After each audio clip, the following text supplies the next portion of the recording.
ఇప్పుడు మనం 2 బీకర్స్‌లో వాటర్ తీసుకున్నాం. అసలు నాక్రోబయోటిక్ వారు అందిస్తున్న ఉత్పత్తి ఏ విధంగా పనిచేస్తుందన్నది తెలుసుకుందాం.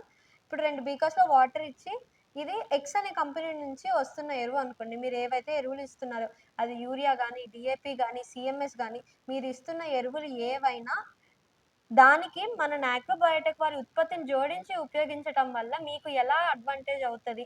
మీరు ఇస్తున్న ఎరువు ఎలా తగ్గుతది? మోతాదనేది ఎలా తగ్గుతది? ఎలా కరిగిపోతది? అసలు దాని పనితనం ఏంటి అనేది ఇప్పుడు చూద్దాము. ఇప్పుడు ఇది ఒక ఎరువు అనుకుందాం.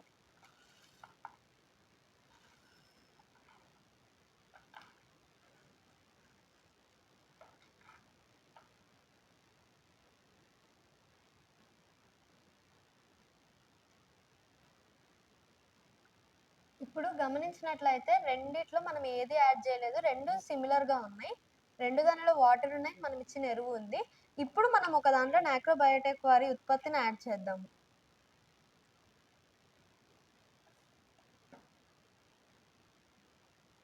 మనము ఇది యాడ్ చేసిన వెంటనే, ఇది ఉపయోగించినప్పటి నుంచి ఇందులో జరుగుతున్న మార్పులు క్లియర్‌గా గమనించినట్లయితే, ఇది కరిగే విధానం కానీ, ఇప్పుడు ఇవి గూడా కరుగుతున్నాయి, ఇది గూడా కరుగుతుంది. కానీ ఈ రెండిటికి తేడా ఏంటి?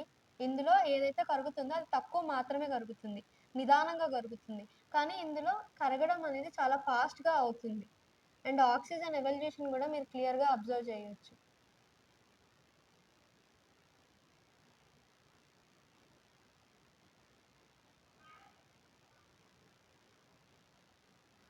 ఇక్కడ నీటి బుడగలలాగా మనం గమనించవచ్చు. అండ్ కరగడం గూడా ఇక్కడ గ్రాన్యూల్ షేప్ మొత్తం రిటైన్ అయిపోయింది. వేసిన గ్రాన్యూల్స్ వేసినట్లే ఉన్నాయి. కరుగుతున్నప్పటికీ ఇందులో ఎంత ఫాస్ట్‌గా అయితే కరుగుతుందో, మనం యాడ్ చేసింది ఫాస్ట్‌గా కరుగుతుంది. కానీ యాడ్ చేయని దాంట్లో వేసిన గ్రాన్యూల్స్ వేసినట్లే ఉన్నాయి. అంటే మనము నాక్రోబయోటిక్ వారి ఉత్పత్తిని యాడ్ చేయడం వల్ల మనం ఏమి ఎరువు మోతాదు తగ్గించలేదు, ఏం చేయలేదు. ఇందులో ఎంత వేసామో ఇందులో గూడా అంతే ఏసాం. కానీ ఉత్పత్తిని యాడ్ చేయడం వల్ల మనకొచ్చిన లాభం ఏంటి అంటే, మనం ఇస్తున్నదంతా కరిగిపోతుంది. మొక్క తీసుకోగలుగుతుంది. కరగనిది ఏది మొక్క తీసుకోలేదు. కరిగింది మాత్రమే తీసుకోగలుగుతుంది.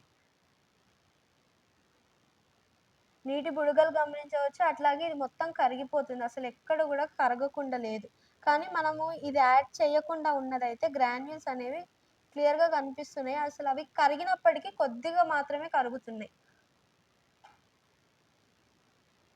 ఇందులో నుంచి నీటి బుడగలు రావడం గమనించవచ్చు. ఇందులో అసలు ఏం చేంజ్ లేదు. కరుగుతుంది. నిదానంగా కరుగుతుంది.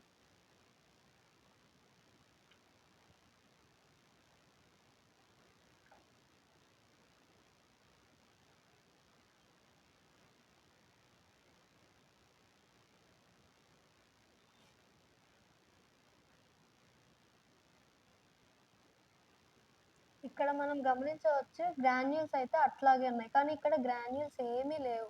మొత్తం అసలొక్కటి గూడా మిగలకుండా అంతా కరిగిపోయింది. ఇచ్చిన ఎరువంతా మొక్కకు ఉపయోగపడుతుంది.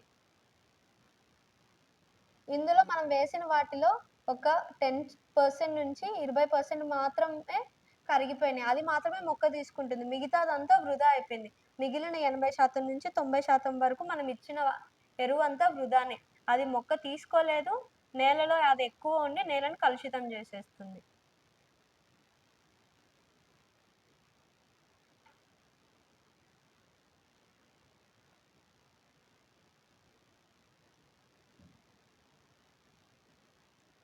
ఇందులో గ్రాన్యూల్స్ అయితే క్లియర్‌గా చూడొచ్చు. అసలు గ్రాన్యూల్స్ కరగలేదు. ఏసిన గ్రాన్యూల్స్ ఏసినట్లే ఉన్నాయి.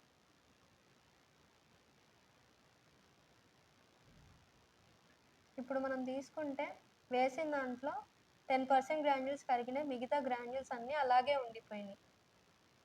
కానీ ఇక్కడ ఒక్క గ్రాన్యూల్ కూడా కనిపియట్లేదు మనకు.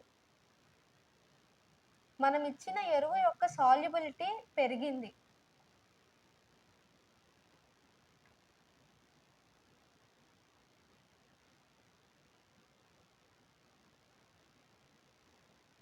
ఇప్పటికి ఈ రెండిట్లో ఒకటేసారి గ్రాన్యూల్స్ యాడ్ చేశాము.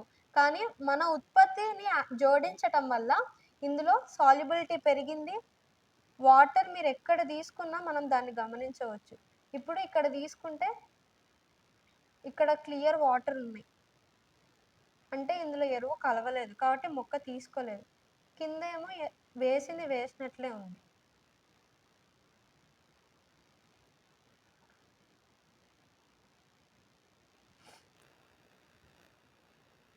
మనం మైక్రోవేవ్ ఉత్పత్తిని జోడించిన దాంట్లో అయితే ఇక్కడ క్లియర్‌గా ఆక్సిజన్ ఎవల్యూషన్ కనిపిస్తుంది. అంటే ఎరువులను కరిగించడానికి మాత్రమే కాకుండా మొక్కల వేర్లకు గాలి పారుదలను కూడా మెరుగుపరచడానికి ఈ ఉత్పత్తి మనకు సహాయపడుతుంది.